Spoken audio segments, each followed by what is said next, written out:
Bom, hoje nós estamos entrando na segunda aula de métodos de microencapsulação.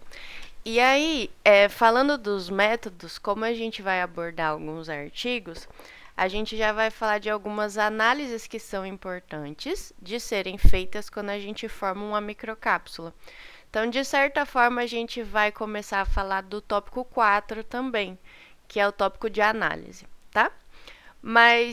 E o material que nós conversamos na quinta passada já está no SIGA. Eu vou separar métodos, tópico 3, aula 1, aula 2, e aí já vou colocando os slides, certo? Coloquei esse final de semana. Então, só relembrando, o artigo que nós estamos usando como referência para falar dos métodos é esse aqui, dessa revista Applied Biomaterials, um artigo de 2022, que é um artigo de revisão. E aí a gente já falou um pouco sobre spray drying, ou spray dryer, que é o nome do equipamento, né?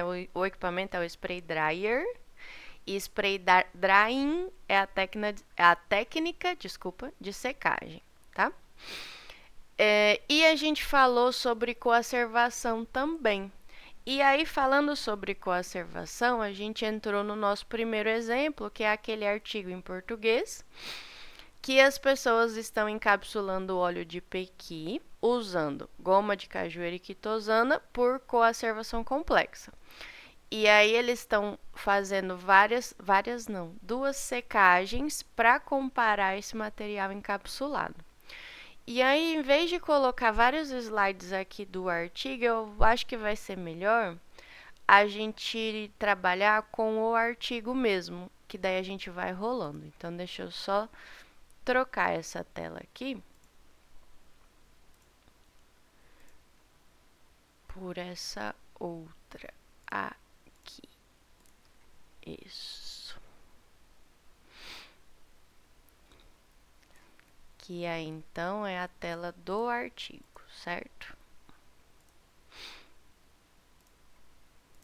Tá grande o suficiente aí para vocês? Tá de boa, tá tranquilo, dá pra ler direitinho. Tá ótimo também. Ó, João Pedro chegando.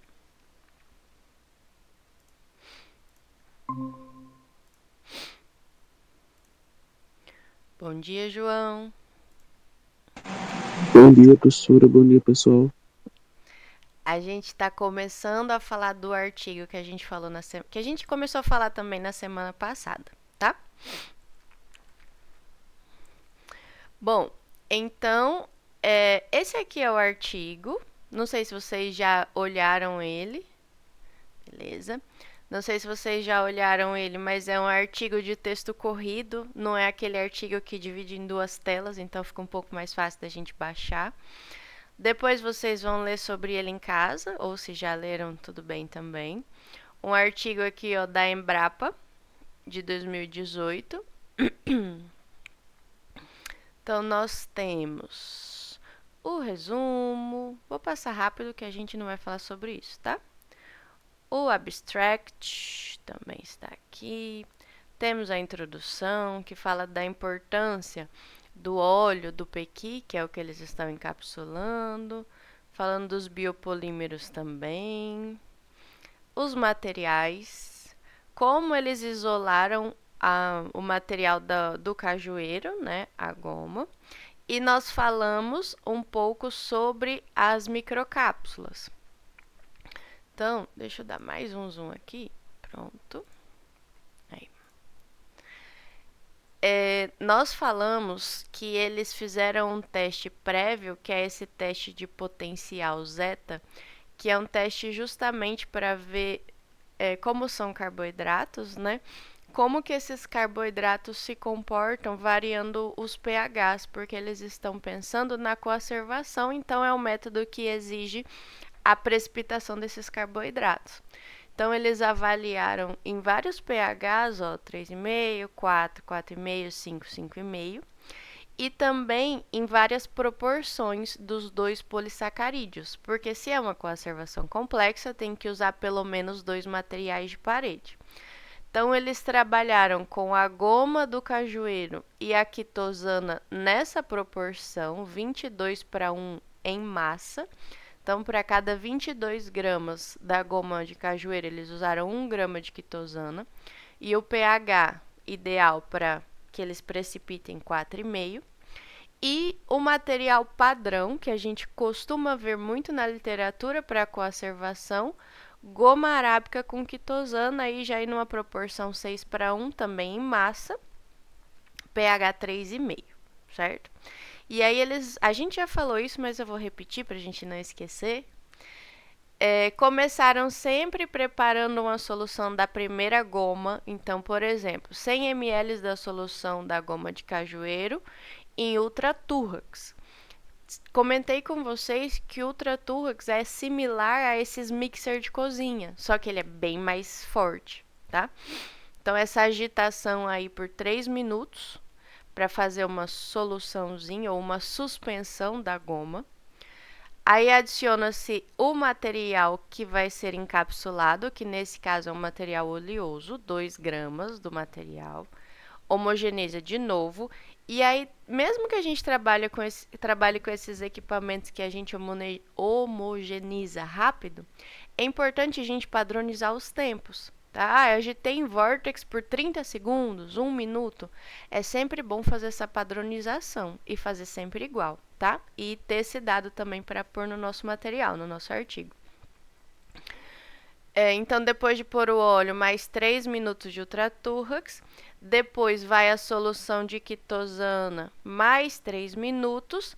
E depois que eles misturaram os dois materiais de parede com o material de núcleo, aí foi adicionado água, homogeneizado e ajustado o pH. Ajustando o pH, vocês sabem que o material de parede começa a aglomerar. E aí, refrigerando por mais 24 horas, ele aglomera e também começa a endurecer, teoricamente, em volta do material de núcleo, tá? Não necessariamente fica tudo em volta, mas pela diferença de proporção, acaba ficando mais em volta, certo? E eles fizeram a mesma coisa com a outra combinação de gomas. Então, primeiro faz a suspensão da goma arábica, adiciona o óleo, mistura a solução da quitosana, baixa o pH, aí para a segunda solução já era 3,5, refrigera e obtém-se esse material. Como a gente já falou, quando você tem uma solução que você precipita esses carboidratos, você vai vendo que vai formando tipo uma nuvenzinha meio pesada na solução. E aí, a gente consegue recolher esse material ou recuperar por centrifugação. Mas fica um material bastante úmido, bem poroso, assim. Fica parecendo uma geleca mesmo, sabe aquelas amoeba de criança? Fica com aquela cara. Então, é um material bem grosso e bem úmido.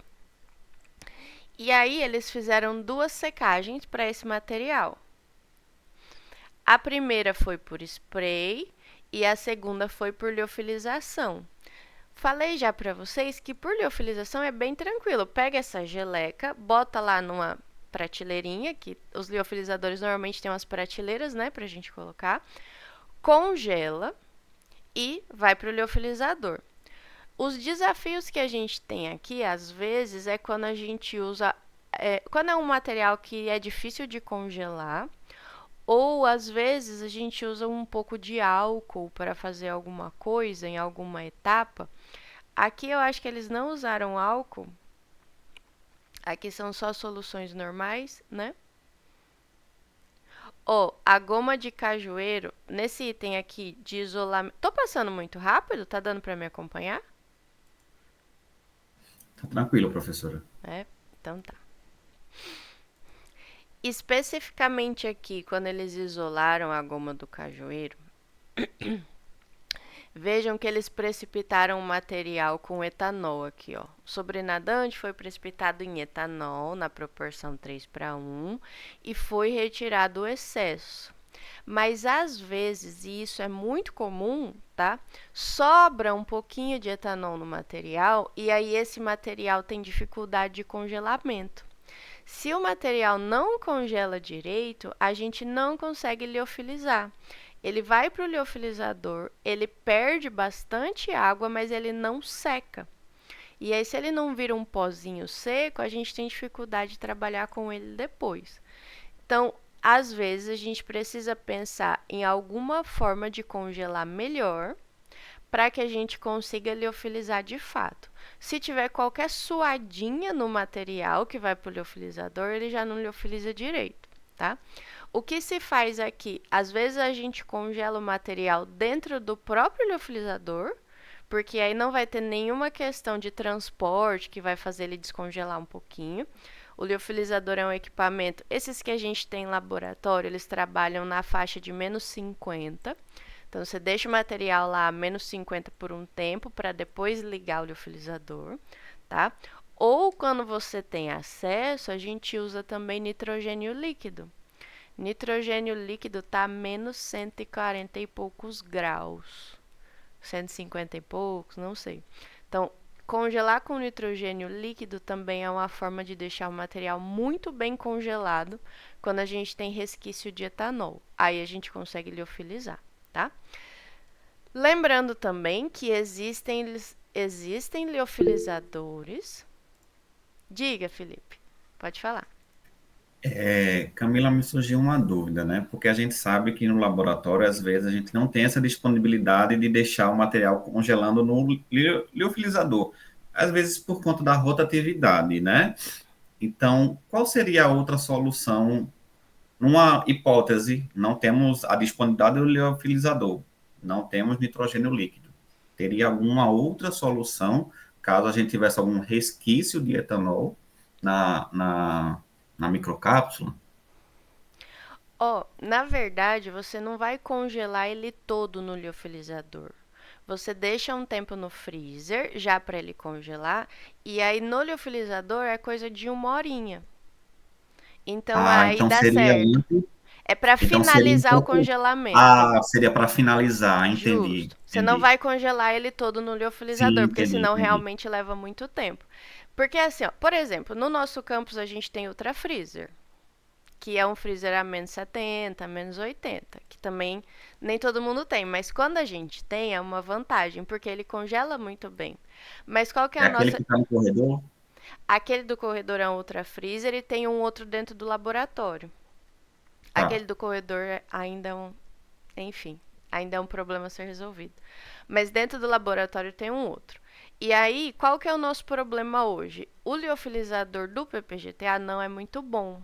Então, a gente costuma usar o liofilizador que fica lá no laboratório de físico-química lá embaixo.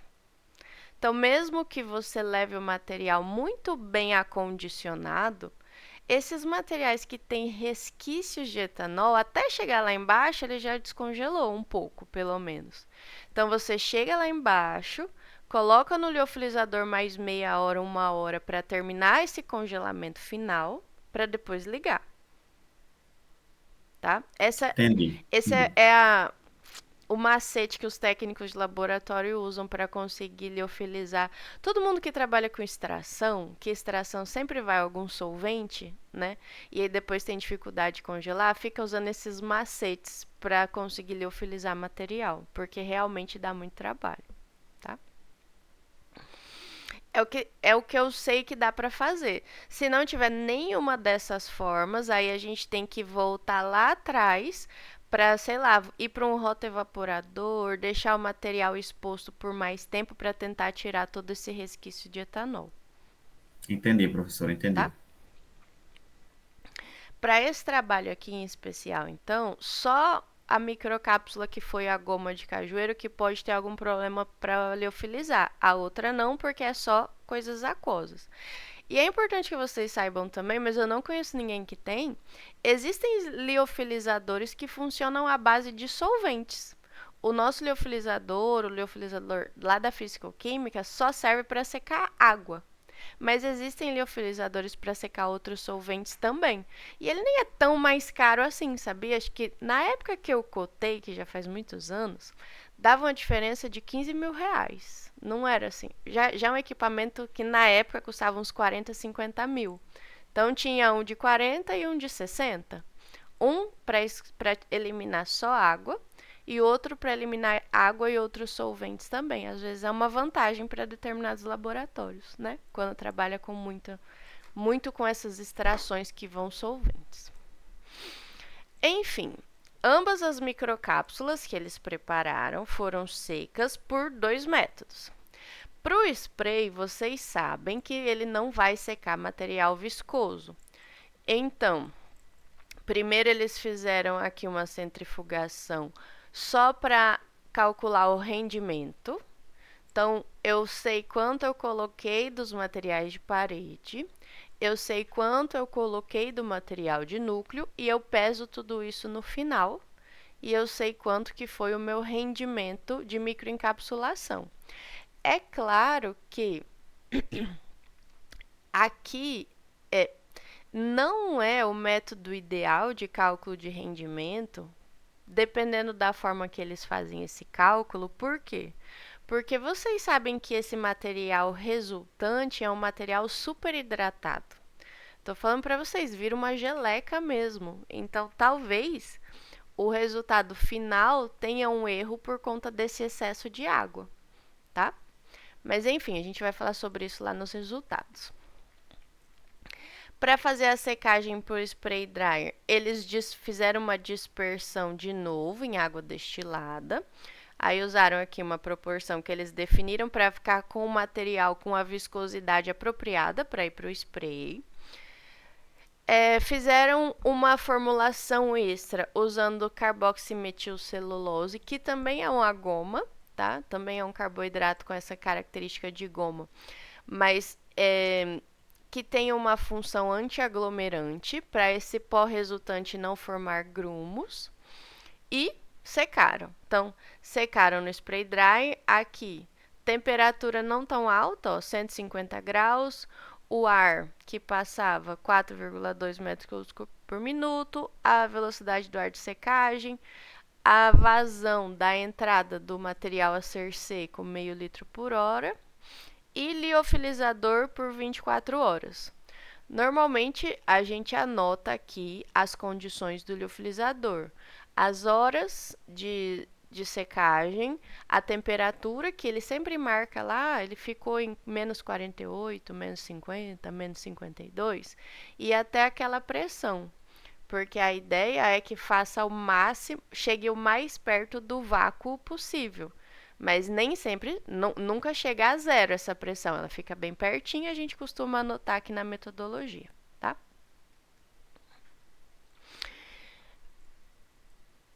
E aí o rendimento, aí sim, ó, se eu vou fazer rendimento de produção de material seco, aí sim. Porque eu sei que eu botei, eu não lembro de cabeça lá atrás, mas digamos, 10 gramas de quitosana, 20 gramas da goma de caju, mais 2 gramas do óleo. Então, isso deu 32 gramas. Depois da secagem, eu obtive X gramas de microcápsula. Aí sim eu tenho um rendimento real, tá? Porque eu não tenho umidade me atrapalhando aí. Então, eles têm um cálculo de rendimento de produção dessas microcápsulas.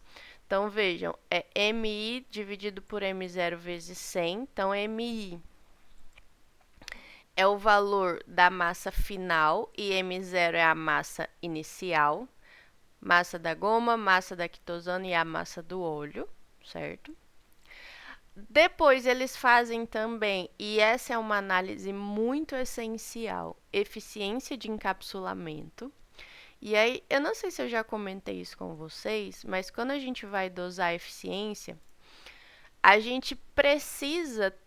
Porque o que acontece? A gente faz todo esse processo de encapsulação, mas são poucas as técnicas que, ao final, eu consigo separar o que foi encapsulado do que não foi. Algumas técnicas têm essa vantagem, tá? Mas nem todas elas têm. Então, o que eu obtenho aqui no final é uma mistura de coisas, que pode ter coisa encapsulada e coisa não encapsulada no meio. Então, o que se faz? A gente dosa a eficiência dosando, comparando o que está para dentro e o que está para fora da microcápsula. Mas nem sempre eu consigo dosar só o que está dentro. Então, o que a gente faz? Dosa o que está fora. Então, eu tenho uma microcápsula aqui de goma de cajueiro com quitosana. esse material eu sei que não é solúvel em álcool, por exemplo. Então, eu vou pegar mais o óleo, que é o meu encapsulado, é o meu núcleo, é solúvel em álcool. Então, o que eu posso fazer? Eu pego a minha microcápsula e misturo ela em álcool, tá?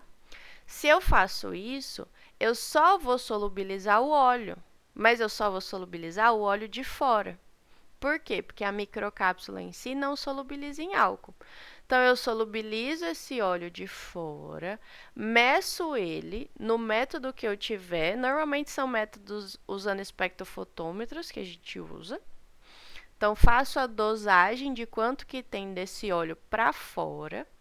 E aí, depois eu pego uma segunda amostra de microcápsula e diluo num material que ela é solúvel. Se eu solubilizo a microcápsula, eu doso tudo. Tudo que está dentro junto com o que está fora. Então, se eu doso tudo e diminuo do que está fora, eu tenho a medida só do que ficou para dentro. Falei bastante coisa. Querem que eu repita?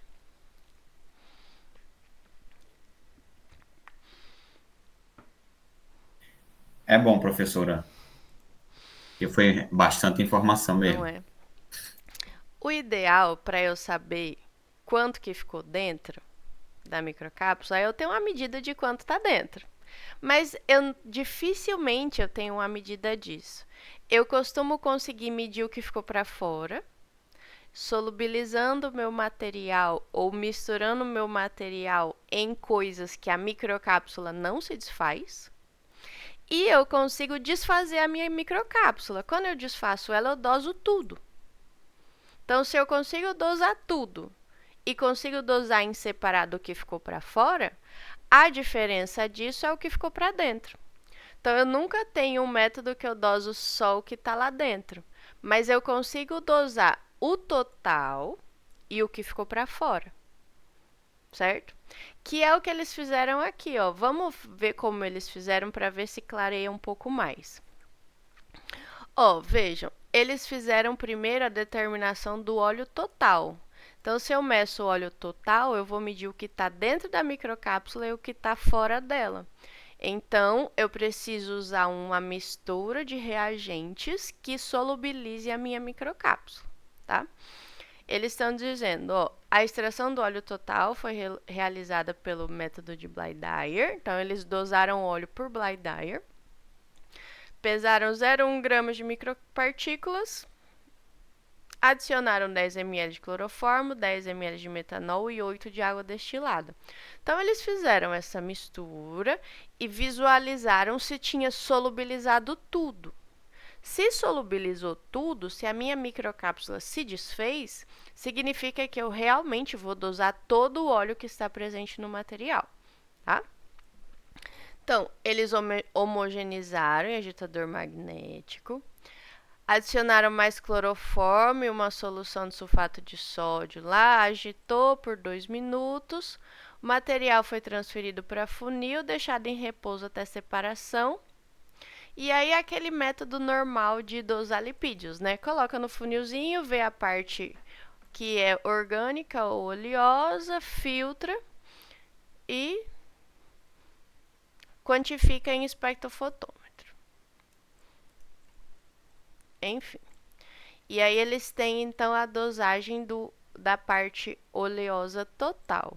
Então, para eu saber que é tudo, eu tenho que garantir que a mistura que eu usei aqui, então vai cloroformo, metanol, água destilada, mais cloroformo e tal.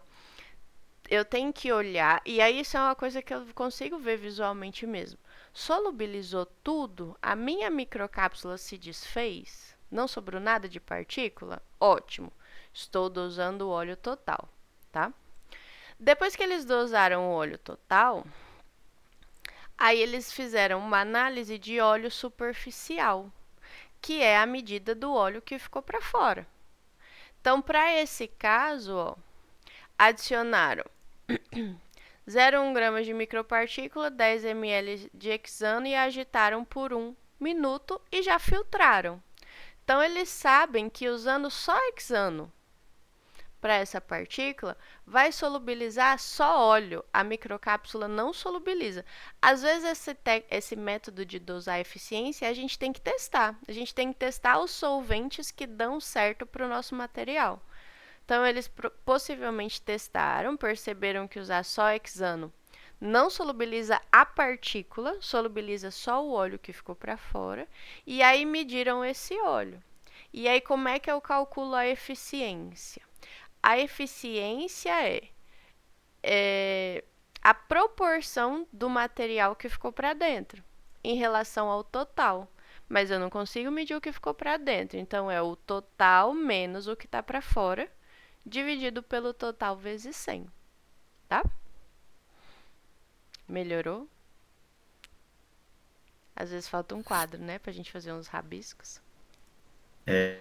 Melhorou um pouco mais. Dá para entender, Gabi? Então tá. Mas sempre pense nisso. Para eu saber o que ficou lá dentro, dificilmente eu tenho um método que eu consigo medir só o que está lá dentro. Então, eu meço o que ficou para fora e o total. E aí, a diferença entre o total e o que ficou para fora é quem ficou para dentro, tá? Para medir o total, eu preciso desfazer a microcápsula para dosar tudo.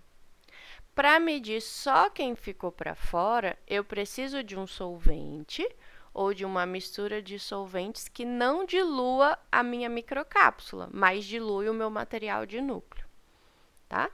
Por exemplo, quando a gente faz encapsulação de antocianinas com maltodestrina, que é bem comum. Maltodestrina é um pedacinho menor de amido, certo? As antocianinas são pigmentos solúveis em água, mas elas também são solúveis em álcool. A maltodestrina é solúvel em água, mas ela não é solúvel em álcool. Então, o que eu faço quando eu faço essas microcápsulas? Primeiro, eu pego a microcápsula toda, a mistura toda que eu obtenho no final e diluo só em álcool. O que vai acontecer nesse caso? A microcápsula não vai se desfazer, porque a maltodestrina não é solúvel em álcool. Porém, as antocianinas são. Então, todas as antocianinas que ficaram para fora da maltodestrina vão solubilizar, e aí eu meço essa solução em espectrofotômetro. Tenho a medida das antocianinas de fora. No segundo momento, eu pego a minha microcápsula e diluo em água. Em água são solúveis as antocianinas e a maltodestrina. Então, eu desfaço toda a minha microcápsula e doso tudo. Então, eu doso tudo, doso quem ficou para fora. E aí, pela diferença, eu sei quem ficou para dentro. Beleza? Vamos ver se a gente faz um dia essa análise no laboratório, que fica mais fácil, né?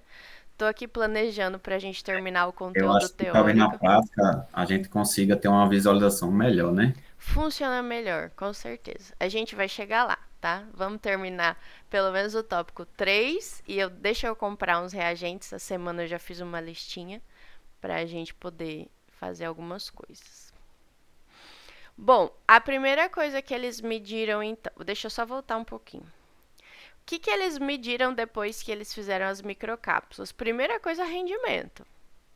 Toda vez que a gente produz um material, a gente quer saber se o rendimento foi bom ou não. Isso é padrão. Segunda coisa a ser medida é se o encapsulamento foi eficiente. Eu usei um método aqui que eu queria proteger esse material. Quanto eu protegi? Ficou bastante para dentro? Não ficou.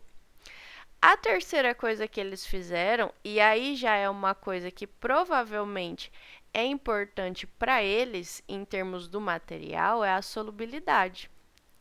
Por que é importante para eles? Toda vez que a gente faz uma encapsulação, a gente tem que pensar qual é o nosso objetivo. Aqui eles estão encapsulando um óleo. Talvez o objetivo da encapsulação deles, eu não lembro porque eu li a introdução, mas já faz muito tempo. Mas essa encapsulação do óleo pode ser, por exemplo, só para ele ficar mais solúvel e ser mais fácil de ser utilizado depois, em qualquer processo. Então, a análise de solubilidade deles aqui é essencial, tá? Então, aí a gente vai pensando nas análises que são essenciais para a gente. Para o caso deles, tornar esse óleo solúvel, por exemplo, era algo que eles queriam. Então, o que eles fizeram?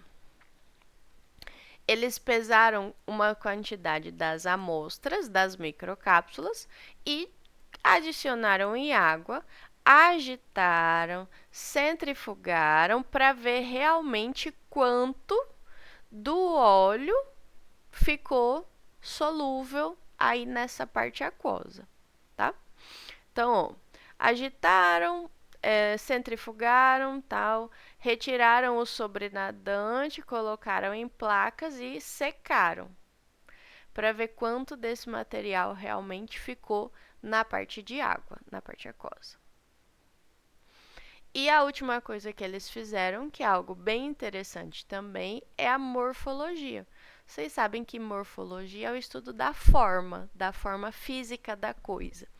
Então, se eu estou fazendo partículas pequenininhas, se eu estou fazendo microcápsulas, eu não consigo enxergá-las a olho nu para tirar foto do formato. Eu preciso de uma microscopia, pelo menos, que tenha uma ampliação bastante alta, para eu conseguir visualizar esses formatos e tamanhos. No caso deles, eles usaram o MEV, microscopia eletrônica de varredura, que aqui não tem a ampliação, mas talvez nas imagens a gente tenha o tanto que eles ampliaram, tá? Aí a parte estatística, fizeram triplicata, análise de variância, t-student e por aí vai. Tudo bem até aí? Podemos ir para os resultados? Sim, Gabriela me deu um joia. Tranquilo. João Pedro, tá tudo bem também? Sim, professora. Sim? Tudo certo. Então vamos lá. Primeira coisa, então, rendimento. Vejam. Esse aqui é a goma do cajueiro com quitosana. Esse aqui é a goma arábica com quitosana, tá? Então, aqui é a novidade. Aqui é o que as pessoas costumam fazer na literatura. E aí, o rendimento em porcentagem, vejam aquilo que eu falei para vocês, spray dryer. Aqui, spray dryer normal, aqui quando eles colocaram o anti-caking, né, que é o anti-aglomerante. Rendeu mais ou menos 2% de material. Ou o máximo de rendimento que eles tiveram foi 6%. Já secando, usando um liofilizador, a diferença de rendimento. Provavelmente eles usaram um spray dryer daquele de bancada, o pequenininho, que aí a gente perde muito material, tá? E aqui essas perdas todas, ó, o liofilizador também perdeu metade mais ou menos do material. Por que isso costuma acontecer? Como é um material que gruda, às vezes fica nas paredes dos beckers, sabe? Nas espátulas que a gente vai usando, no equipamento em si, vai formando um grude e a gente perde um pouco de material. Também pode ser que toda a goma que foi adicionada lá atrás não tenha precipitado toda e tenha perdido um pouco. Pode ser que tenha ficado um pouco de óleo também que não encapsulou lá no comecinho. Então, são várias coisas que podem ter ocasionado essa perda de material. Mas uma coisa que esse artigo deixa muito claro para a gente, especialmente quando a gente usa spray dryer pequenininho, é que é um equipamento que vai perder muito material. A nível industrial isso não acontece, tá? Isso só acontece justamente pelo tamanho do equipamento de bancada. Porque o tempo de secagem, o caminho, não é o tempo não.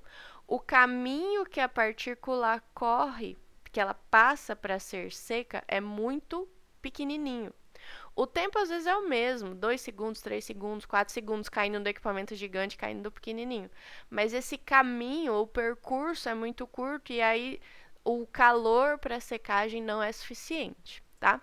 Por isso que em laboratório a gente liofiliza tanto as nossas amostras, que a gente perde muito pouco. Enfim, rendimento, tá? Posso ir para frente? Sim. Sim. Aí vamos ver dados de eficiência de encapsulamento. Uma coisa bastante interessante é que isso a literatura costuma nos relatar também para a maioria dos trabalhos comparativos, que quando a gente faz spray drying, a gente tem um encapsulamento mais efetivo do que quando a gente usa liofilização. Porém, vejam que a diferença não costuma ser tão grande assim. Inclusive, só deu diferença aqui, ó, para a goma do cajueiro. Para outra, que foi com goma arábica normal, a eficiência de encapsulamento foi similar. Similar, idêntica, né? Para não falar idêntica, foi idêntica. Não deu diferença estatística. E quando eles usaram lá o CMC como um anti-caking, ele atrapalhou o processo. Vejam que ele interferiu no material a ser encapsulado. Então, apesar de, vou usar isso aqui para o meu pó ficar mais solto, não funcionou. Talvez o ideal fosse secar no spray e aí vai formar os grumos de pó. E aí você quebra esses grumos e mistura o anti-caking depois, para esses grumos não se formarem novamente, né? Já que eles atrapalharam a encapsulação. Mas enfim, aqui, ó, usando o spray drying para secar esse material, eles perceberam que 97% do óleo que foi adicionado ficou dentro da mistura de goma de cajueiro com quitosana. E 2 e pouquinho por cento aí só ficou para fora, tá? Esse dado para a gente é muito relevante, muito relevante. E às vezes a gente faz algumas análises de estabilidade depois, de solubilidade depois, que a gente vai avaliar, será que essa encapsulação realmente protegeu? E o fato de ter ficado um pouco do material para fora ou muito do material para fora atrapalha os nossos resultados de estabilidade ou de solubilidade. Porque era para ter aumentado um monte a solubilidade, só que tinha um pouco de óleo para fora, então essa parte não vai ser solúvel. E aí vai até, às vezes ela pode até atrapalhar esse resultado, tá? Mas, de novo, a eficiência de encapsulação é um método, é uma análise muito essencial, muito mesmo, quando a gente forma microcápsula.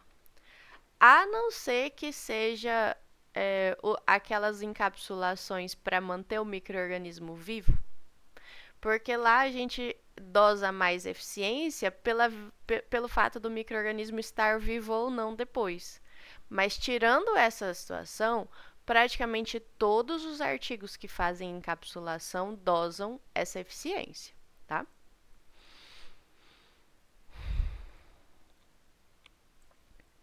Aí aqui, ó, eles mediram no spray dryer, usando o CMS ou não, a quantidade total de óleo e óleo superficial, que é o dado que eles usam para calcular a eficiência lá atrás. Então, lá na goma do cajueiro, só com o método do spray dryer, eles tiveram 7,7 total de óleo e 0,21 de óleo na superfície. Então, é por isso que eles chegam naquele 90 e tantos por cento. Com a goma arábica, tinha mais na superfície e menos total, então diminui esse rendimento. E aí, o dado lá com o CMC tem um monte de óleo para fora, um monte de óleo superficial, tá? Esse dado de eficiência que a gente calcula também já nos dá a medida de material encapsulado. E às vezes esse material, esse dado a gente pode colocar como complemento. Exemplo, lá nos meus trabalhos com antocianina. Eu faço um extrato de um material qualquer. A gente trabalhou com uva e a gente trabalhou com jambolão e a gente trabalhou também com casca. Eu fiz um extrato desse material original. Eu não sei quanto de antocianina eu tinha ali, mas a minha ideia era encapsular essas antocianinas. Então, eu posso dosar quanto de antocianina eu tinha no extrato. E aí, depois que eu encapsulo, quando eu meço a eficiência, eu preciso dosar a antocianina total e a antocianina externa. E aí, a diferença disso me dá a antocianina interna.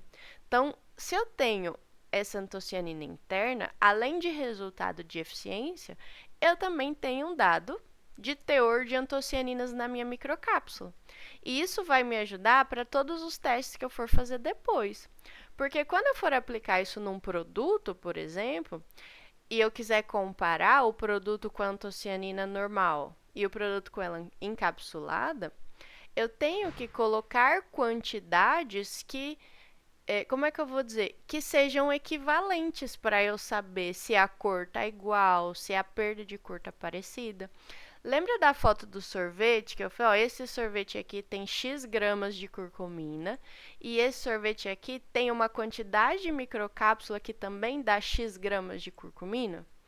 Então, saber quanto eu tenho do princípio ativo dentro da microcápsula me ajuda a fazer essas quantidades equivalentes para os produtos, tá?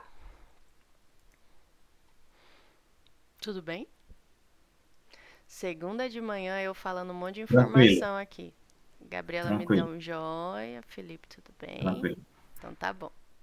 Gente, só me dá um minuto que tem uma porta batendo aqui na minha casa. Deixa eu só rapidinho.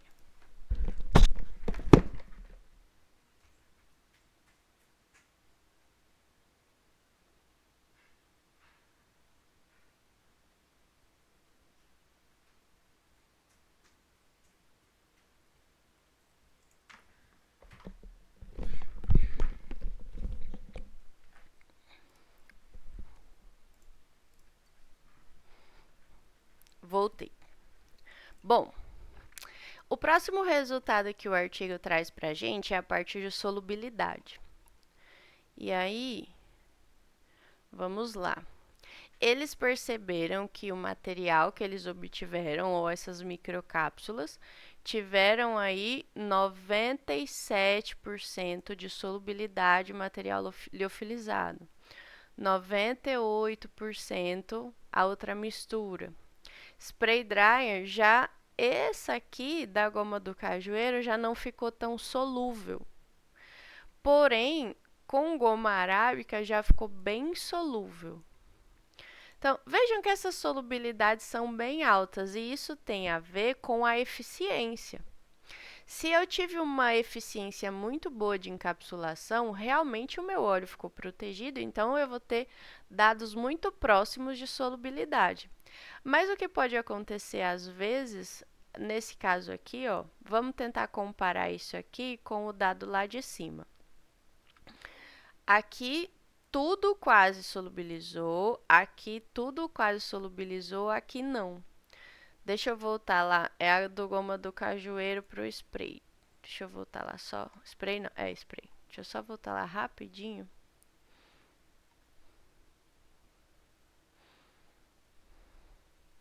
Vejam só que interessante. 93% do material, a gente teve 93 não, desculpa, 97% de eficiência. Então o óleo ficou todo para dentro mesmo. Só que aí esse material, quando foi solubilizado, ele só teve uma solubilidade de 60%. Isso é muito esquisito, né? Parece que é culpa da goma. Enfim, não sei. Vamos ver o que eles escrevem aqui sobre solubilidade. Vamos ver a desculpa que eles encontram. A solubilidade das micropartículas está apresentada na tabela 4. Comparando os resultados para ambos os complexos, percebe que as micropartículas submetidas à liofilização tiveram melhor solubilidade, realmente, né? Percebemos isso. Comparando-se com os complexos feitos por spray com e sem adição de CMC, a adição do CMC diminuiu a solubilidade, certo? Percebemos isso também, daqui para cá, daqui para cá. CMC é um polieletrólito de natureza aniônica, comportamento em solução aquosa é complexo, então realmente ele pode ter atrapalhado essa solubilidade. CMC ainda, tá bom? Agora aqui. Comparando os resultados entre os complexos de biopolímero, goma arábica foi o que obteve os melhores resultados de solubilidade. Daqui para cá foi igual, daqui para cá foi melhor, daqui para cá foi melhor. Até aí tudo bem. Na literatura são relatadas solubilidades características de 60% para o processo de spray, podendo alcançar até 90%, dependendo do material. Para o processo de liofilização, verificou solubilidades acima de 86%. utilizando matrizes, enfim. Não fala muita coisa, não. O que pode acontecer? Quando a gente faz esses dois métodos de secagem, o spray ele forma normalmente as bolinhas ou as bolas murchas que a gente falou. A liofilização ela forma lascas. E aí talvez o material liofilizado seja mais solúvel porque essa lasca ficou mais quebradinha e a gente teve partículas menores. Talvez as imagens de microscopia que ele vai trazer depois justifiquem isso. Se eu estou com um material menor, ele solubiliza mais fácil, se é o mesmo material. Então, talvez essa diferença do material liofilizado para um spray aqui. Porque é um material, a base é toda igual. A eficiência da encapsulação dos dois foi bem alta. Um chegou perto de 90 e o outro passou de 90. Então, a característica final ou o tamanho de partícula pode ter uma influência aqui. Né? Vocês viram que ele estava falando ali que tem trabalho que faz secagem com spray e tem só solubilidade de 60%. Às vezes é característica do material de parede, que aqui não é o caso, porque foram o mesmo material de parede seco de duas formas. Então, às vezes um material de parede solubiliza melhor que o outro, por exemplo. Ou às vezes um método torna as partículas menores e mais fáceis aí de serem dispersas em água do que o outro, tá? São várias possibilidades aqui. Enfim, a gente percebe que tiveram 3 microcápsulas que fizeram com que esse óleo tivesse uma excelente solubilidade. Até porque tinha muito óleo dentro da partícula, então realmente esse óleo está muito mais fácil de ser usado industrialmente, por exemplo. Muito mais fácil eu trabalhar com material em pó do que um material oleoso, né? E aí, ó, vem a última parte que são as fotos. Aqui são as fotos do material seco por spray. E essa foi aquela foto que eu coloquei na aula, na parte introdutória de spray drying. Lembra que a gente estava falando que o material seco por spray pode ficar redondinho, bonitinho, ou pode ser uma bola murcha? E a literatura diz que normalmente essas bolas murchas elas acontecem quando o princípio ativo é lipofílico ou oleoso, né? Ou tem mais afinidade com gordura, porque aí forma mais vazios dentro da microcápsula. Porque a microcápsula em si, os polissacarídeos, eles são um pouco mais aquosos, as características deles, e aí forma essa carinha. Eu acho tão bonitinha essas fotos. Olha essa aqui, ó. Essa bolinha murcha aqui. Vocês estão vendo meu mouse? Sim, Sim? dá para ver. Pronto. Ó, essa aqui é muito característica bola murcha. Às vezes são várias entradas que tem. Às vezes é só, parece que só virou uma conchinha. É só uma entradinha igual essa outra aqui, ó. Mas isso aqui é muito característico de spray drying, dependendo do material de núcleo. Também, às vezes, depende da temperatura de secagem, depende de vários outros fatores, tá? Às vezes seca tão rápido que vai embora tudo que tá dentro e forma esses vácuozinhos aí, ó.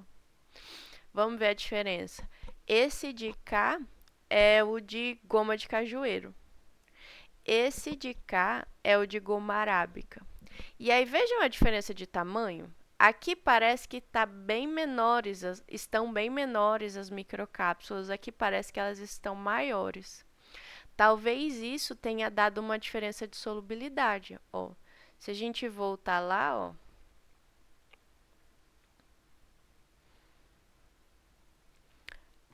spray, goma de cajueiro e goma arábica. Olha a diferença de solubilidade.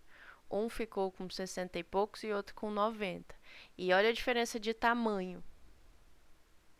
Isso aqui pode ser uma justificativa, tá? É muito mais fácil solubilizar partículas menores do que as maiores, por conta da área superficial de contato, todas essas questões.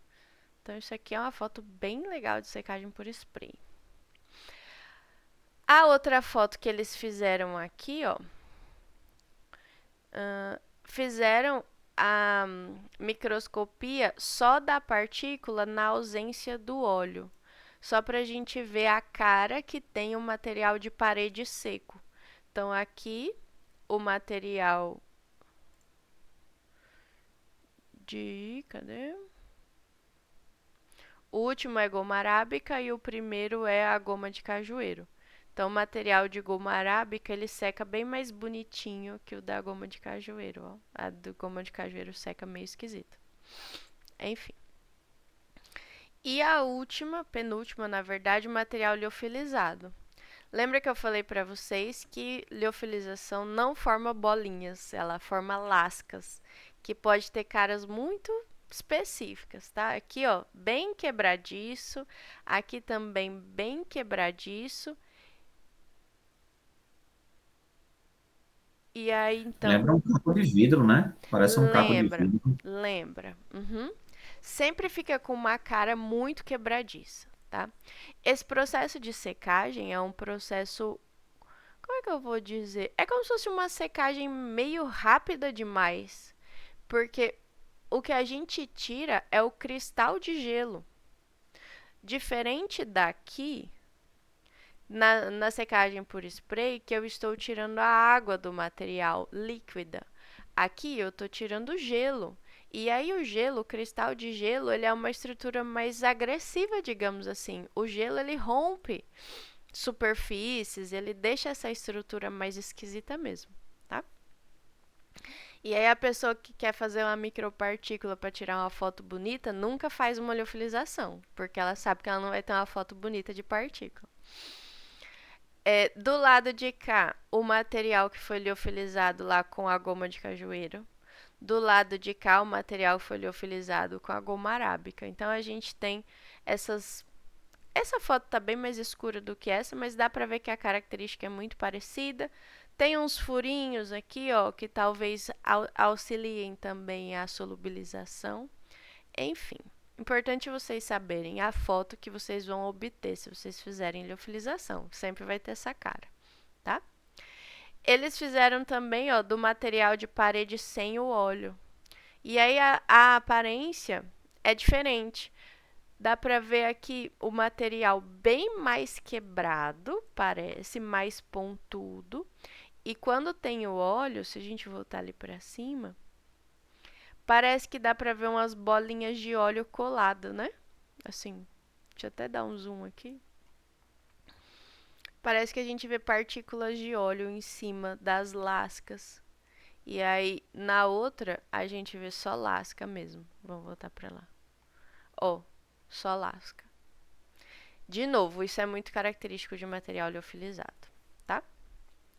E é isso. Eles tiram as conclusões dizendo que a goma de cajueiro e quitosana funciona para microencapsular esse óleo. Dá para fazer a secagem para o spray ou a liofilização no final. E eles concluem que a liofilização é mais eficiente porque quando solubiliza, ela dá um resultado melhor, tá? Enfim, referências e tá aí o trabalho. Se vocês quiserem aprofundar um pouco mais sobre isso, vocês pesquisem esse artigo na internet, o slide já tá lá, dá para vocês pegarem o título direitinho. Tudo bem? Alguma pergunta? Não, tranquilo. Não? Interessante. Esse artigo, o que eu gostei muito dele, além dele estar em português, pra gente não começar assim, pá, em inglês de cara, o que eu gostei muito dele é que ele faz aquelas análises preliminares de microencapsulação que são as ideais. Ele faz o rendimento, que tem que fazer mesmo, ele faz a eficiência e faz as fotos. Então, isso é bastante, assim, é o começo, tá? A foto não é, nossa, eu preciso da foto de todo jeito. Mas todo mundo quer saber como é que ficam essas microcápsulas, especialmente quando a foto nos ajuda a ver os tamanhos, tá? Mas, assim, nem todo mundo tem acesso a esses microscópios, tá? Então, se dá para fazer melhor, se não dá, a gente fica sem. Mas rendimento e eficiência tem que fazer, beleza? Voltando então para nossa aula. Deixa eu botar ela aqui de volta. Já falamos então desse artigo. Ai, eu botei tudo aqui. Peraí, deixa eu passar rapidinho. Tá tudo aqui. Vamos falar do nosso terceiro método de encapsulação, que é justamente o spray drying. O que a gente acabou de ver no artigo anterior era o spray drying e a liofilização serem usados como método de secagem. Então, a microencapsulação já tinha acontecido pelo método de coacervação e eles obtiveram uma gosma resultante. Eles não queriam trabalhar com a microcápsula na forma de gosma, eles secaram. Podia ter seco em estufa também, tá? Para formar um material ali seco e depois virar um pozinho. Mas eles optaram por usar esses dois métodos aí, que são métodos de secagem. Mas vocês já sabem também que esses métodos são métodos, os próprios métodos de secagem são métodos de encapsulação. E essa encapsulação costuma acontecer porque a gente usa uma proporção mássica ou em volume maior do material de parede do que do núcleo. Então, eu agito todo mundo e seco. Possivelmente, eu vou ficar com bastante material para dentro, pela proporção, tá? A liofilização para a gente a nível laboratorial é ótima, porque a gente quase não perde material e é um método de 24 a 48 horas. Misturo tudo, congelo, deixo 24 a 48 horas no liofilizador. Na hora que eu pego, eu tenho um rendimento altíssimo. Industrialmente, ela é problemática. Por quê? Por conta do alto custo. Ela é de 30 a 50 vezes mais cara que o spray. Por que ela é tão cara? Bom, é bem tranquilo a gente imaginar isso. Ela precisa trabalhar com um material congelado, então eu preciso ter excelentes formas de congelamento, certo? E é um processo quase a vácuo, então eu tenho que ter bombas de vácuo bastante eficientes, ok? Gastam energia do caramba, tá? Desculpem a palavra aí, mas gasta muita energia. Como é que o processo acontece? O gelo é sublimado das cápsulas diretamente sob vácuo. Então, quando a gente estava no ensino médio, eu acho, a gente não estudava os estados físicos da água. Então, a água está lá, sólido, líquido, vapor. Quando ela passa de sólido para líquido, é fusão. Quando ela passa de líquido para vapor, evaporação. Lembram disso? Peraí que alguém respondeu e eu não enxerguei. Pronto, Sim. Gabriela também, todo mundo lembra. E aí, quando ela passa direto, justamente, Gabi, quando ela passa direto do sólido para o gasoso, a gente tem a sublimação. Para que a água consiga fazer isso, a pressão tem que estar muito, muito baixa. Então, por isso que esse equipamento trabalha com uma temperatura baixa, já que eu estou no estado de gelo, e trabalha também com uma bomba de vácuo para ficar a pressão mais próxima de zero possível, tá? Esse gelo sublimado, a saída desse gelo remove todo o possível calor e mantém a temperatura fria durante todo o processo. Então, a liofilização é maravilhosa para não perder compostos voláteis, porque eu vou trabalhar sempre menos 40, menos 50. A faixa do liofilizador é sempre essa, tá? Entretanto, a gente precisa saber se o nosso material também não é sensível ao frio, tá?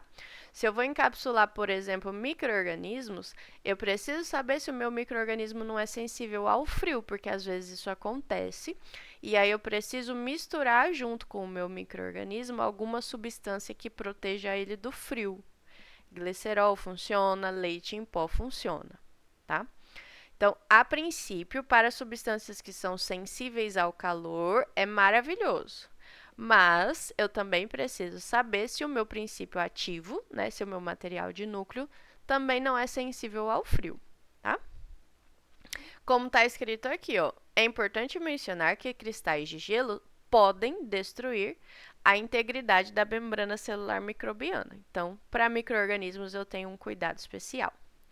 E, em geral, a liofilização é usada para preparar uma pequena quantidade de pó poroso desidratado combinado com moagem para testes de bancada e avaliações preliminares. Esse textinho aqui foi tirado daquele artigo que eu estou usando como revisão.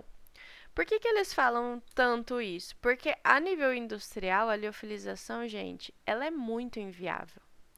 Vejam só, um liofilizador de bancada, tudo bem eu fazer um vácuo aqui, tudo bem eu manter uma temperatura baixa aqui, mas vamos olhar para um liofilizador industrial? Para um liofilizador aí, essa foto é de um liofilizador para 500 kg de material. Pensem a energia que não é gasta para manter todo esse ambiente aqui dentro numa temperatura baixa e em baixíssima pressão. Então, é muito, muito comum a gente usar liofilizador a nível de laboratório mesmo, tá? Existem processos industriais para várias coisas de liofilização. Eu já comprei umas frutas secas liofilizadas, não sei se vocês já viram, mas eu lembro de ter comprado um pacotinho assim, acho que tinha 20 gramas, 30 gramas e custava quase R$ 20, porque é um processo caríssimo, tá? E aí, para falar de liofilização, eu trouxe um artigo em inglês, para a alegria de todos vocês. Estão prontos para ler o artigo? Sim, sim. Então tá bom. Tem gente rindo ou chorando, não sei. Tem gente concordando, tem gente animada. É isso. Temos todos os tipos hoje. Esse artigo é um artigo de 2020 da LWT, que é uma revista top, tá? E o que é interessante nesse artigo é que ele compara dois métodos também. O spray, que a gente já falou, e a liofilização. Só que agora são dois métodos de microencapsulação, não são métodos de secagem, tá? Então a gente vai retomar um pouquinho do que a gente viu lá de microencapsulação por spray também. Eu vou abrir o artigo direto, tá? Para ficar mais fácil, a gente vai dando zoom na região que nos interessa mais. Deixa eu só ver. É esse aqui. Esse aqui. Então, eu quero este. Apareceu aí. Pronto. Então, vejam a microencapsulação da curcumina. Vocês sabem que eu tenho uma quedinha por curcumina. Usando dois métodos. E aí eu vou ler o resumo para vocês, se eu conseguir também, que eu confesso que eu não consegui ler o artigo todo, tá? Então qualquer coisa a gente vai usar o Google Acadêmico aqui também, que vocês sabem que o meu inglês não é maravilhoso, mas a gente se esforça. Deixa eu diminuir mais um aqui. Vai ter que ficar desse tamanho. Então veja. A curcumina é um pigmento natural com benefícios à saúde e usos potenciais em produtos alimentícios e farmacêuticos. Tô muito rápido? Tá tranquilo. Pronto. Mas sua aplicação é limitada por sua insolubilidade e instabilidade.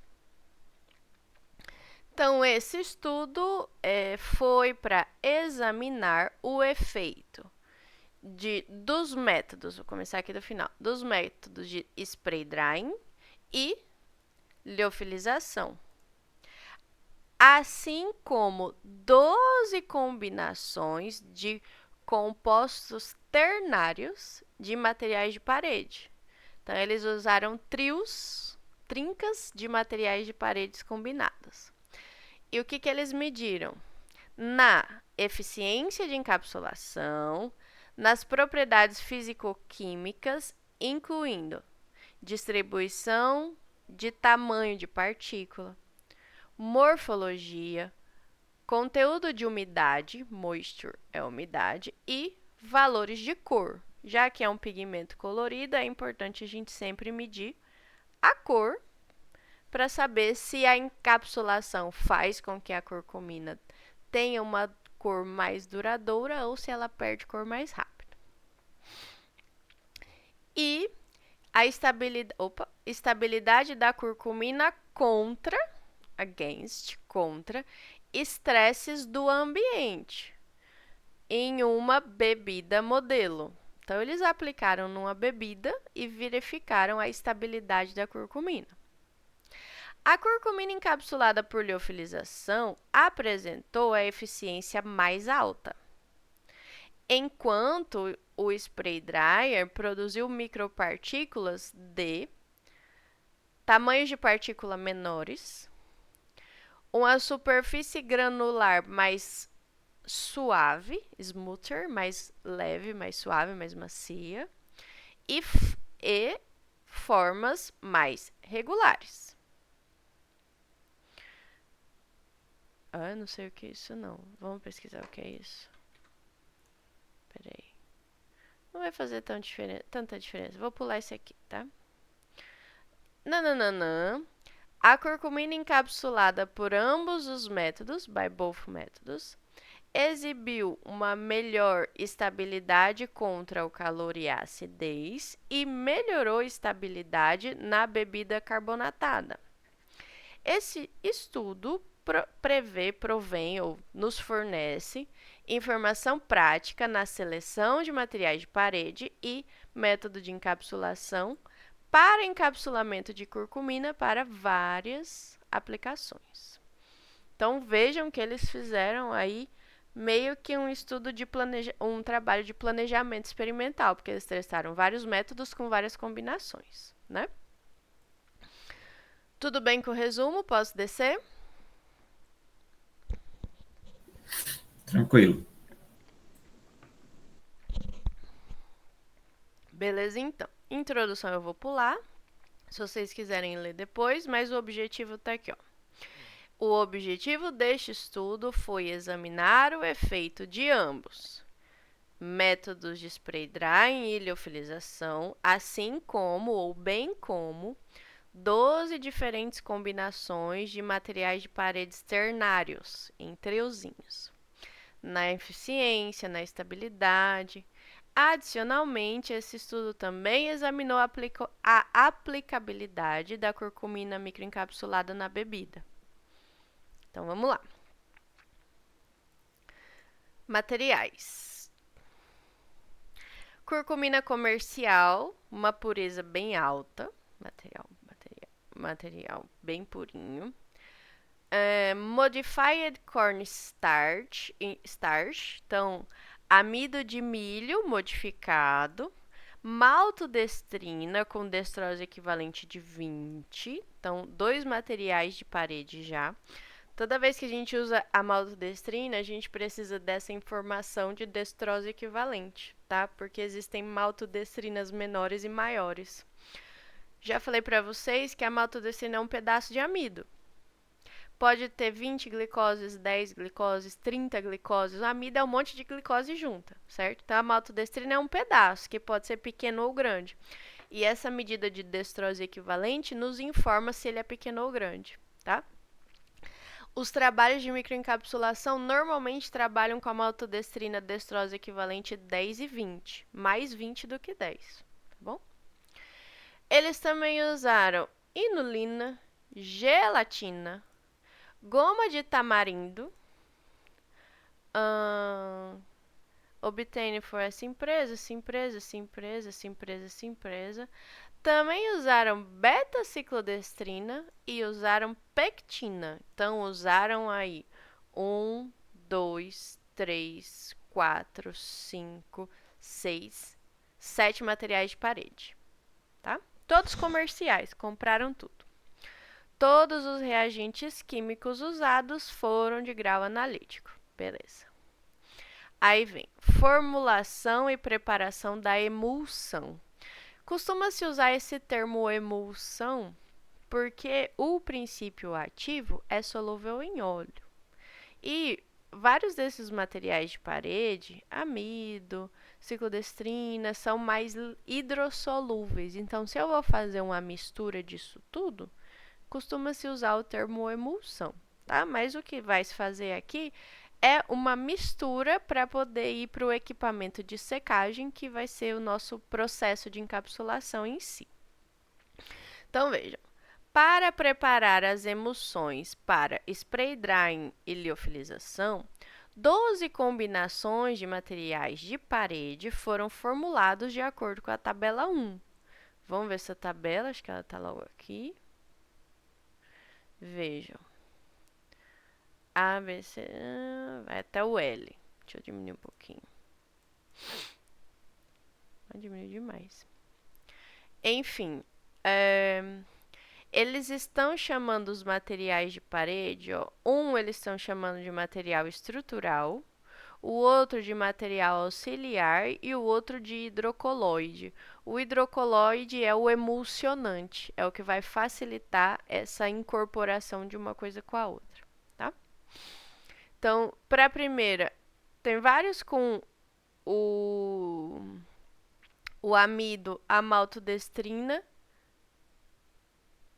Então vejam só, os materiais de fato que encapsulam, os materiais de parede que tem mais função protetora vão ser o amido modificado, a maltodestrina, a inulina e a ciclodestrina. E aí, por 13 gramas, 14,5, 13 gramas, 14,5. Os outros materiais que estavam lá, gelatina, pectina e goma de tamarindo, são os, como se fosse a cola, são os emulsionantes, tá? Então, eles fizeram aí todas essas combinações, tá? Beleza. Como é que eles prepararam as misturas? Aqui, ó. Estamos aqui. Então, são essas misturas da tabela 1. Os materiais de parede, que a soma sempre dava 30 gramas, tá? 30 gramas foram dissolvidos em água destiladas e agitados usando um homogeneizador de alta velocidade, no caso um Ultra Turrax. Como já falei para vocês, parece um mixer de cozinha. Psh, bota lá e ele mistura.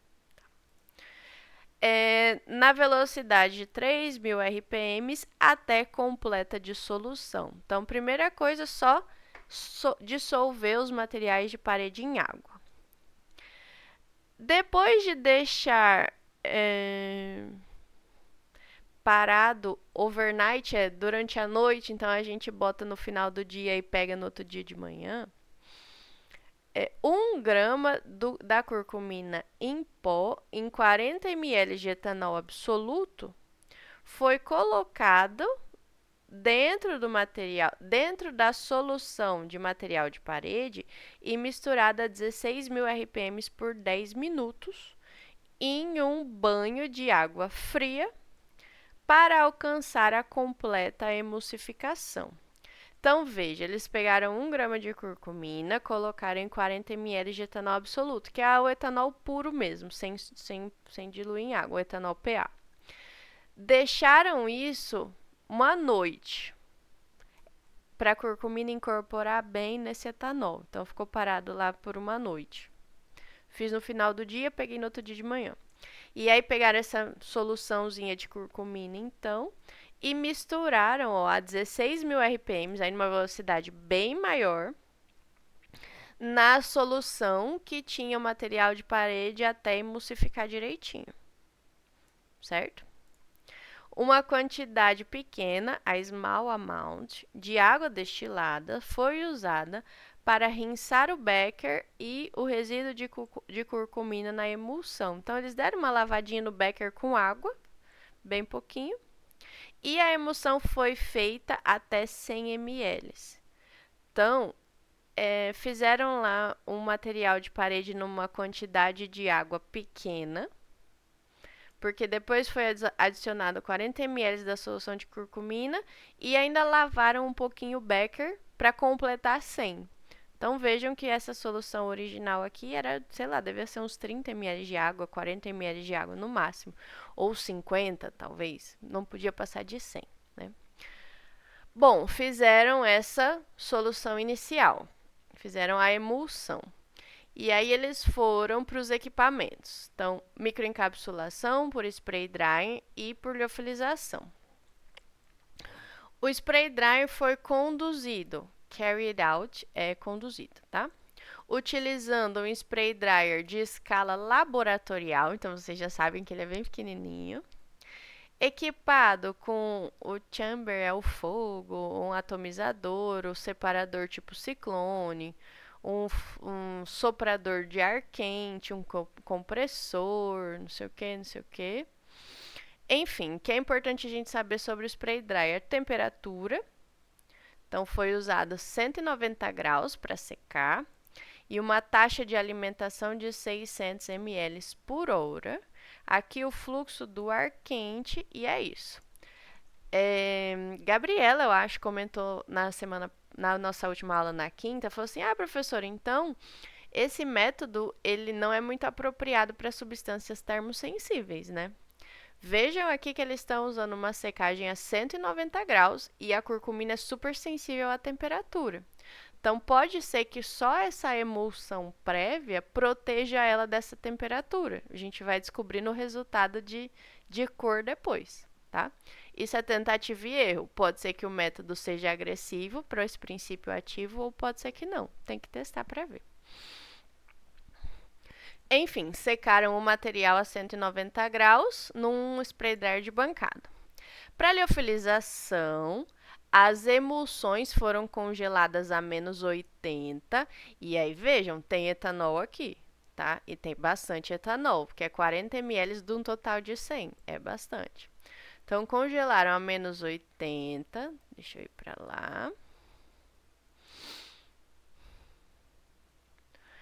Por mais de 12 horas e colocaram num liofilizador a menos 45, uma pressão menor que 10 pascal por 2 a 3 dias. E as amostras foram depois trituradas, tá?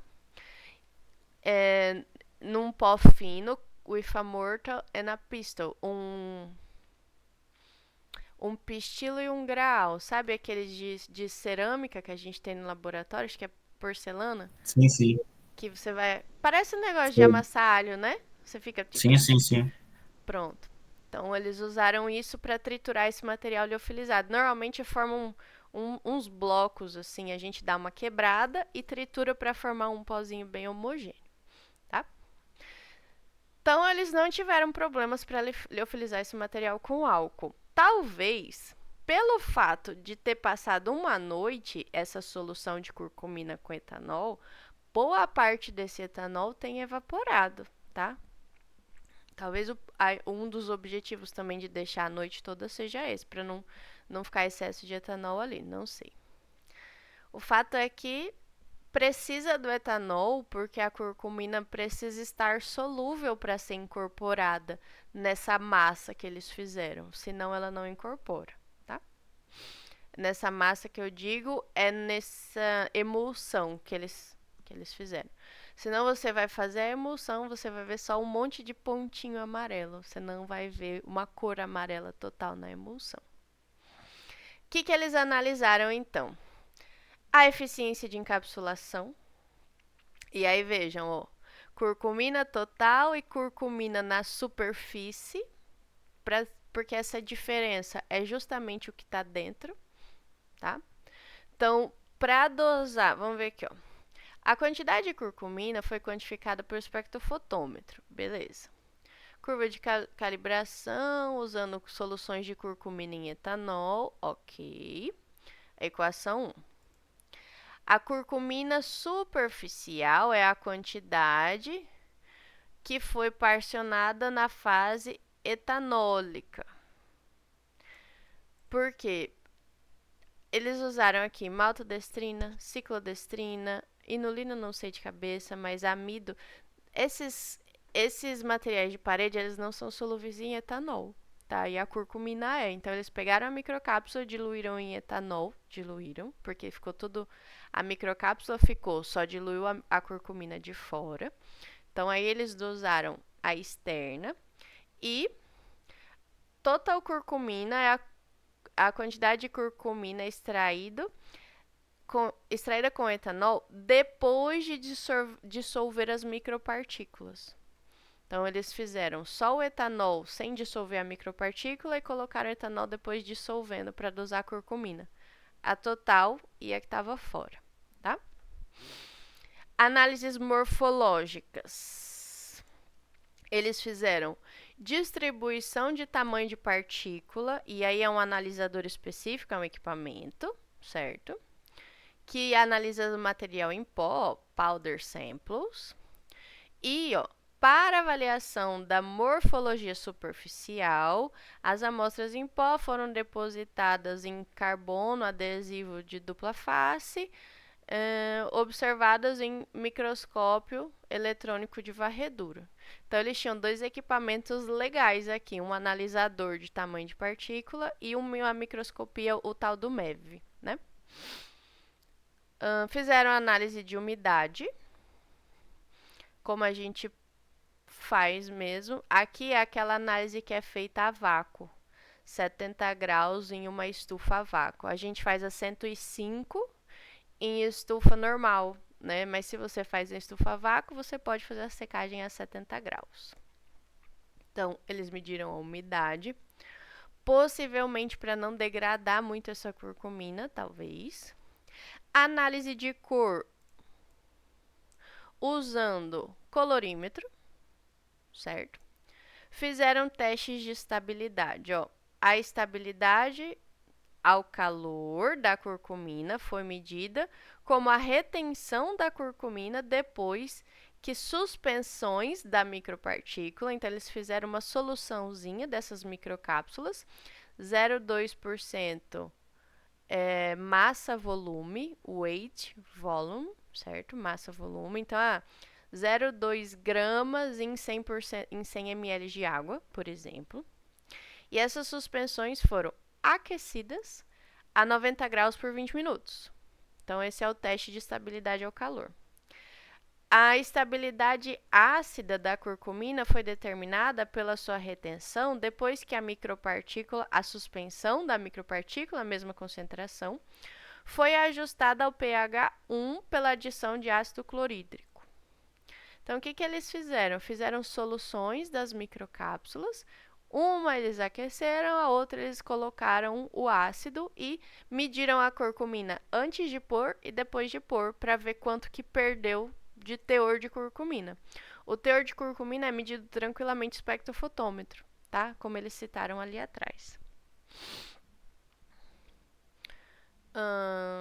E aí, deixa eu voltar para cá. Estabilidade das micropartículas em bebida carbonatada. Então, as micropartículas foram misturadas numa bebida carbonatada transparente, no caso Sprite, todos nós conhecemos a Sprite, para alcançar uma concentração de 0,05% massa de curcumina por volume de bebida, tá? Uma dispersão. A bebida foi deixada em temperatura ambiente por 48 horas para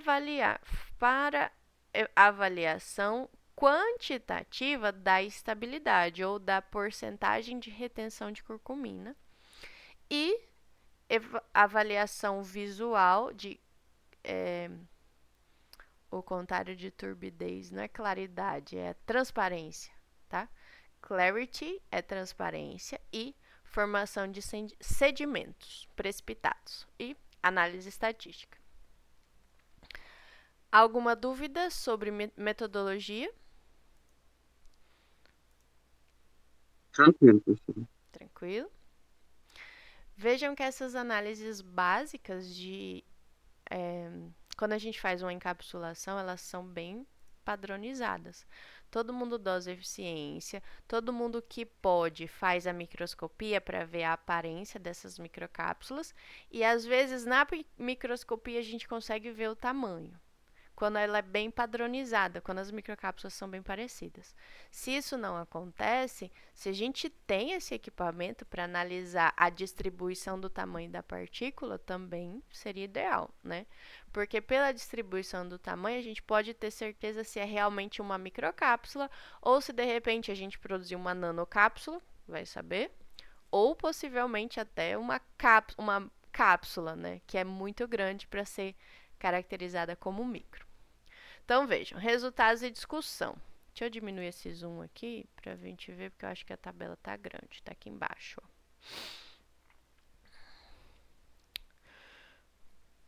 Eu não vou ficar entrando nos detalhes quem que é A, B, C, D, E, F, G, H, porque vocês viram lá que eles combinaram amido, maltodestrina, amido, ciclodestrina, goma 1, goma 2, gelatina, não sei o quê.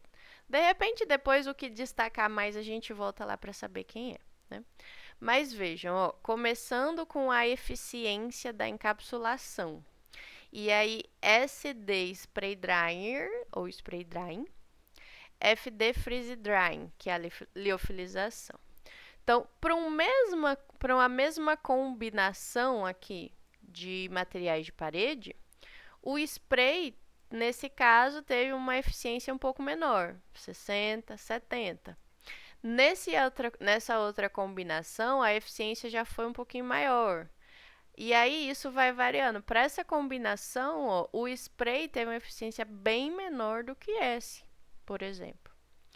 O maior valor de eficiência que eu estou vendo aqui, eu acho que é esse 89. Então, baseado... E ele tem a letrinha A, mas tem esse aqui que também é A. Então, deixa eu pintar. Só pra gente ver todo mundo que é A. Peraí. Será que vai dar pra pintar isso aqui? Destaque? Dá. Esse é A.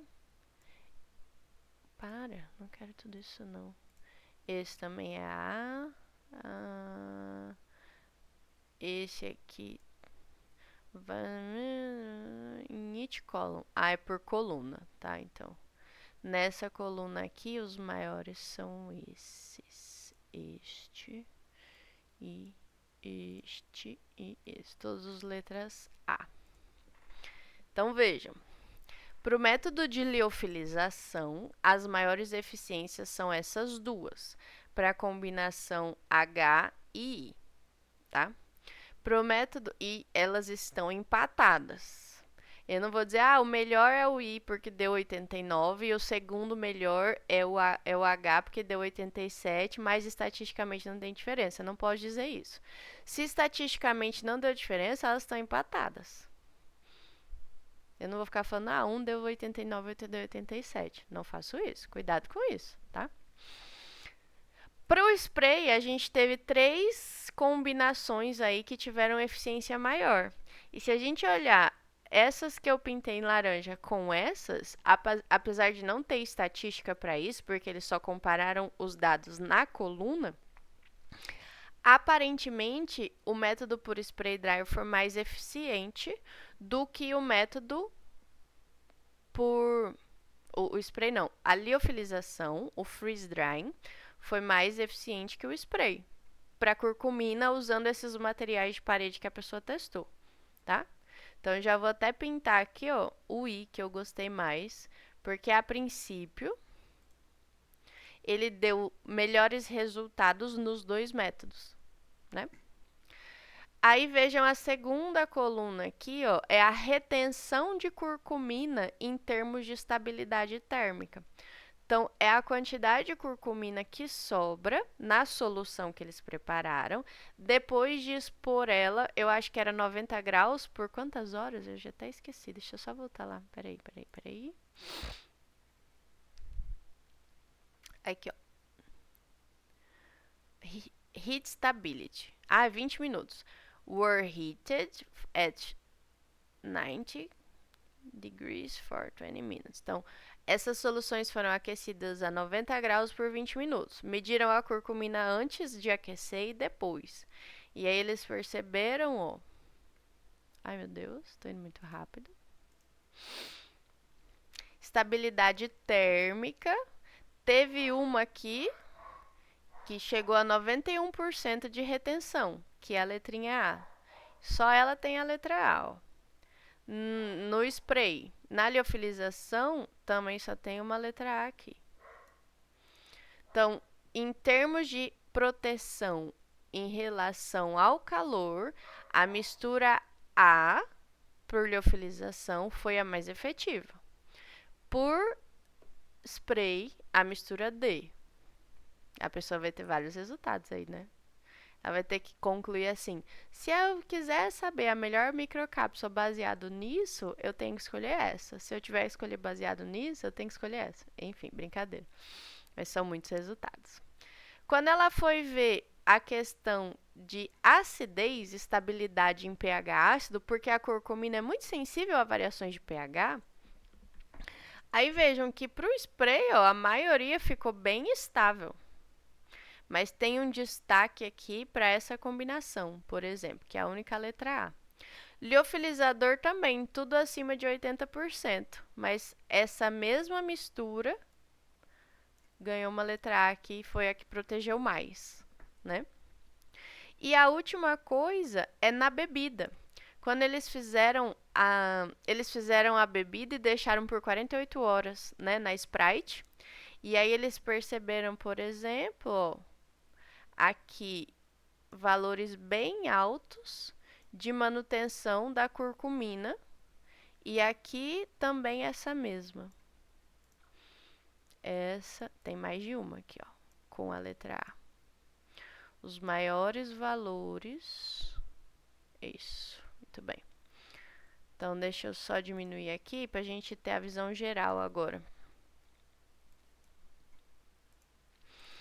A gente tem boas eficiências aqui que não necessariamente remetem a boas estabilidades.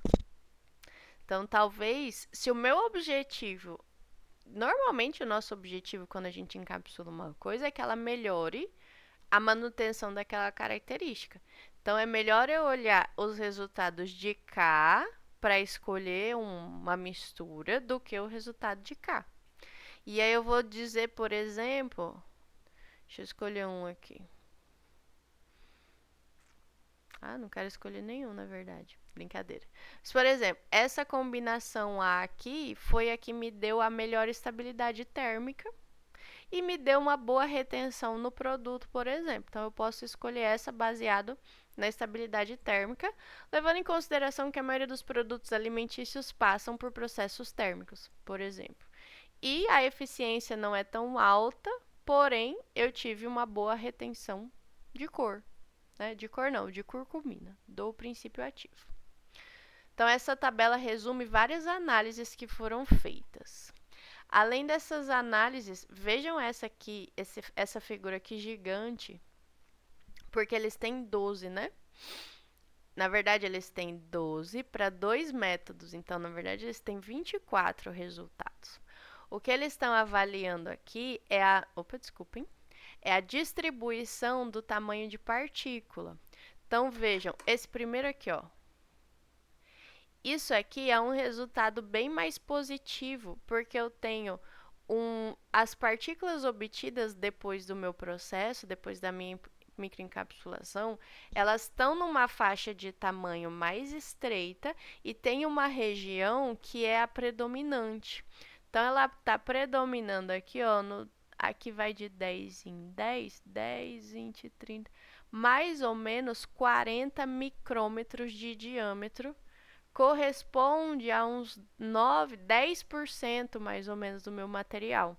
Se eu pegar essa faixinha aqui, ó, eu vou ter mais de 50% do material nessa faixa de tamanho, entre 20 e 60.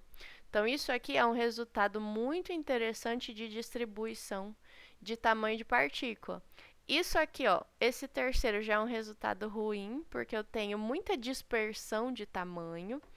Esse aqui também, ó, os meus tamanhos estão muito dispersos. Então, o que se procura sempre é um resultado mais assim, ó. Que eu tenho uma região pequena na qual eu concentro de tamanhos bem próximos a maior quantidade das minhas partículas, tá? Então, eles têm todas as figuras aqui. Particle Size Distribution, então a distribuição de tamanho de partícula. Deixa eu ver se tem alguma conclusão. Aqui, ó. O que eles perceberam? Que o spray dryer... Aqui, ó. Deixa eu aumentar aqui. O spray dryer tendeu a criar partículas menores do que a liofilização. O que é importante em microencapsulação também, porque quanto menor a partícula, a gente tem mais facilidade de solubilidade, de dispersão e tudo mais. A maior parte, é a maior parte das micropartículas secas por spray drying ficaram distribuídas em torno de 10 micrômetros de diâmetro, enquanto todas as partículas por freeze dryer ficaram distribuídas perto de 100 micrômetros, então elas ficaram bem maiores. Aproximadamente metade das amostras spray dried, né, secas por spray, apresentaram uma distribuição de tamanho unimodal, que é quando eu só tenho um pico de distribuição. Enquanto a maior parte das micropartículas por spray dryer exibiram a distribuição bimodal, que é quando eu tenho dois, parece um camelinho, né? Dois ombros. Enfim, eles foram fazendo algumas observações aqui, e aí a gente pode olhar e ver, ó, esse aqui tá legal, esse aqui tá legal também. Então, priorizar os métodos ou os materiais de parede que eu consegui essas distribuições, tá? Bem legal essa análise. Também temos fotos, e muitas fotos. Vamos destacar aqui essa, ó. A segunda do lado direito, de cima para baixo. Olha que cara de spray drying que tem isso aqui. Essa aqui ficou bem redondinha. E já essa aqui, ó, 1, 2, 3, a quarta na primeira linha, já é bola murcha. Então, bola murcha, bola cheia, só pela diferença da característica do material de parede. Vejam só. A curcumina é um material oleoso, tá? Então, esperava-se mais bola murcha, mas o material de parede, nesse caso aqui, por exemplo, já deixou essa microcápsula bem mais bonita.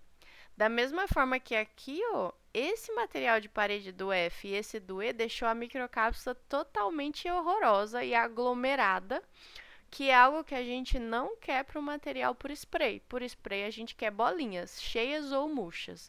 Isso aqui não nos interessa muito, tá? Isso aqui é totalmente fora de tamanho de partícula, isso aqui é um material aglomerado esquisito.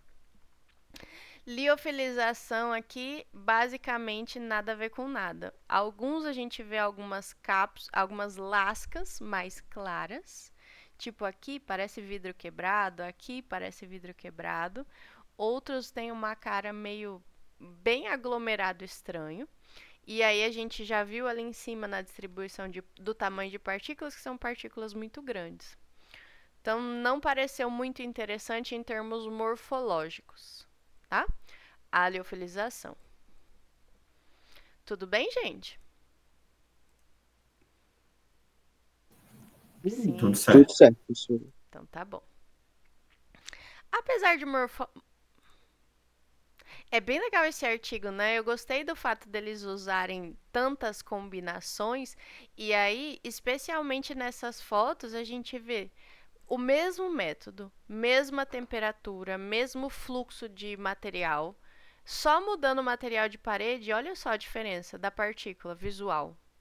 Bolinha linda, bolinha murcha, que também é lindo, e material estranho. Totalmente nada a ver, né? Gente, o mundo da microencapsulação é um mundo muito gigante. Vocês estão percebendo, né?